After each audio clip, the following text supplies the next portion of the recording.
Hola, hola, torno a ser el Cristian i ara ja fem el vídeo final de model de dades. S'ha acabat, prou. Val? Treballarem amb aquestes dues taules, la que diu delictes Terrassa 16 i la que diu el mateix nom però polida. Polida és perquè ja us he netejat una mica, d'acord? Aquesta, si l'obriu, si obrim aquest Excel, el delictes Terrassa de novembre del 2016, és una taula que ens han passat des dels Mossos d'Esquadra i en la que hi ha tota una sèrie de delictes que s'han comès a Terrassa, a la ciutat de Terrassa, al novembre del 2016. D'acord? Aquesta taula de dades, que té moltes files,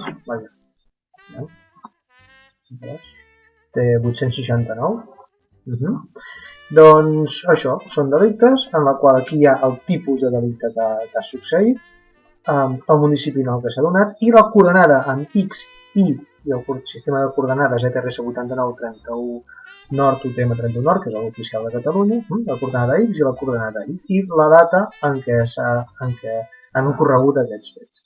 És a dir, què és l'important d'aquesta taula? Que tenim una coordenada on situar especialment on s'ha produït cada delicte. I això és el que anem a fer, visualitzar en el QGIS aquests punts, i el que acabarem fent és com un mapa de calor on veurem on hi ha on s'han comès més delictes i on menys. Una mica com el mapa de calor que li fan en el Messi o el Dembélé o en el Cristiano Ronaldo quan juga a futbol, allà al Camp Nou, que és on han actuat més o menys, doncs el mateix farem per Terrassa i els...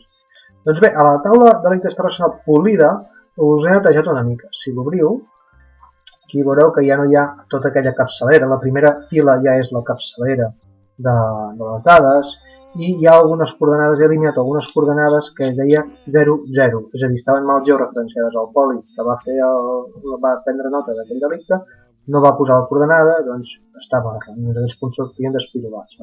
Llavors ja està polida aquesta taula. El que anem a fer és guardar aquesta taula en format CSV, que és un format que després entén el QGIS. Per tant, anem a fer guardar como i aquesta taula li diem que es desi amb CSV com a separated values, vol dir això, amb UTF-8, d'acord? Fem així, pum, i ho guardem, aquesta mateixa taula, però en format CSV. Doncs aquí m'haurà aparegut a la mateixa carpeta on tinc les dades on les heu pogut descarregar des del campus virtual, us haurà generat aquesta nova capa en format CSV. Bé, aquí tenim el QGIS i ara aquí hi obrirem el CSV. Layer, afegeix capa i Add Delimited Text Layer. És amb aquesta opció amb la que obrirem una capa CSV. Molt bé, Delimited Text. Nom del fitxer, el anem a buscar. Busqueu la vostra carpeta, jo ja el tinc aquí, amb model dades, i delictes Terrassa polida.csv. És el format que li agrada en el QGIS. Ja ens el posa, la codificació UTF-8, i aquí li diem que el separador és el separador entre columnes, en aquest cas és el semicolon, que vol dir un punt i coma. Entre cada columna, el format CSV separa les columnes per punt i comes. Doncs així ell ja sap diferenciar quines són les columnes d'aquella capa. Res, perquè ell ja es mira la primera fila i la considera que és on hi ha els títols de les columnes. Coordenades del punt. Coordenada X de totes les columnes que tenim és la que es deia coordenada X. I la coordenada Y, evidentment, és la Y. El sistema de referència és l'ETRS 89 UTM 31. Afegim. Tanquem. I ja tenim aquí els punts de Terrassa situats a sobre d'un mapa.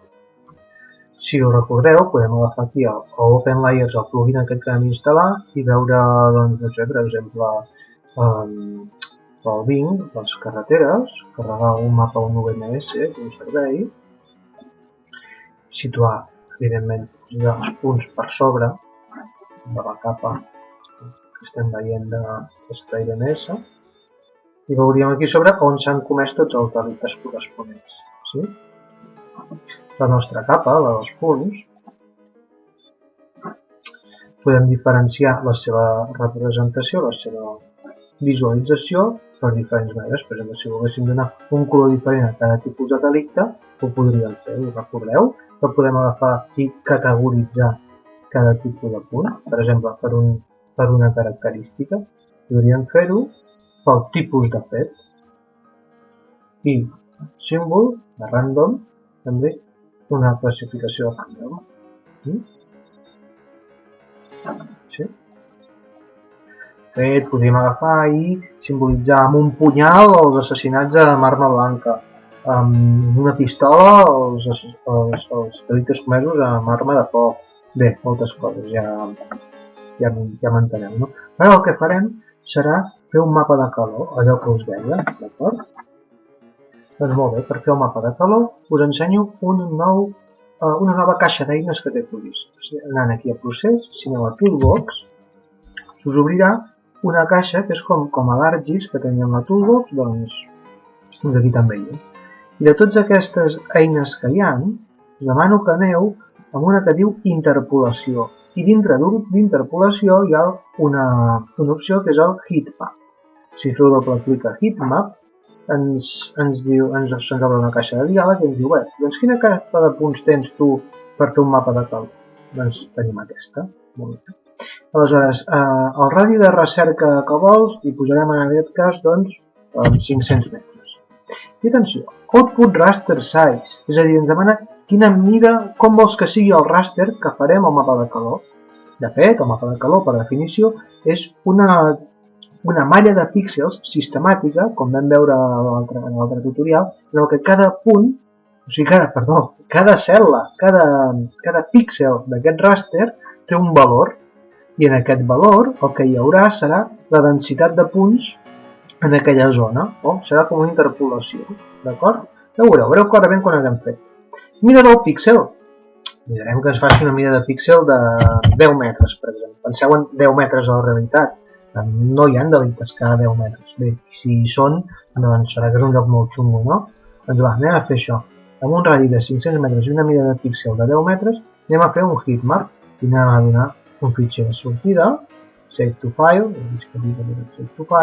aquí li posarem el nom del mapa de calor. Busqueu la vostra carpeta on deixeu les dades d'aquest tutorial i farem un mapa de calor. Li donarem de fitxer de sortida, si el trobeu, el format de sortida serà TIFF, d'acord? TIFF en format raster per mi és el millor que hi ha. Si podeu triar sempre TIFF, bé, ja m'hi hem fet. Doncs anem a fer mapa calor delictes de casa. Aquest serà el nom del ràster que jo estic generant ara a partir d'aquest mapa de punts que tinc aquí. Molt bé, foteu-li el run amb aquests paràmetres. Abans, però, fixeu-vos-hi bé, aquest ràster tindrà 1092 files i 837 columnes. Això ho veureu després a les metadades. Doncs amb aquests paràmetres hem fet això i se'ns tanca.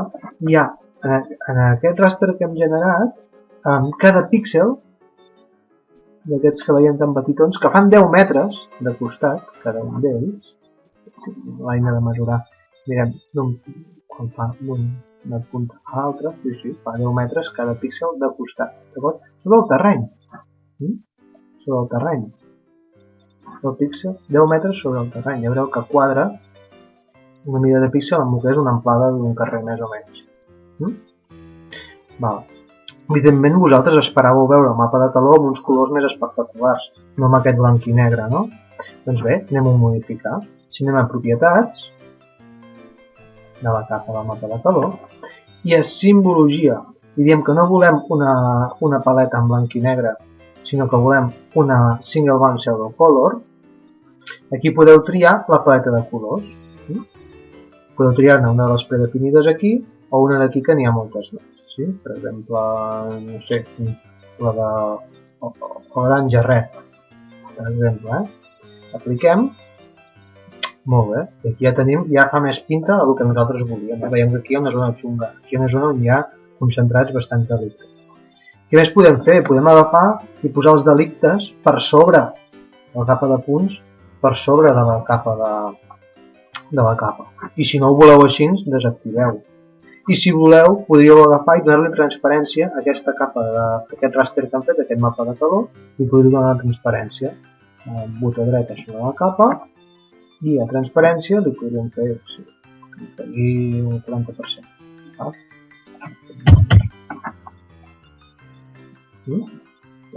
Ara mola, Ara mola més.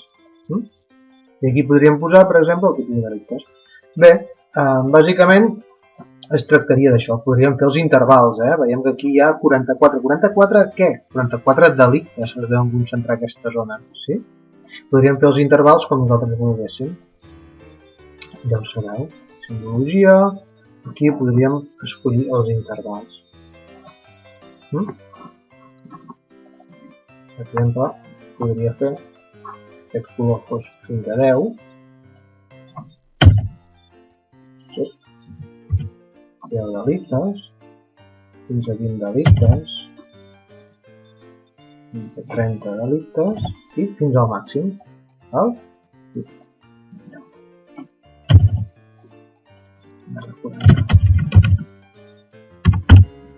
Tot que sembla. Sí? I aquí a la llegenda tenim això. Aquí podem dir-li menys de 10.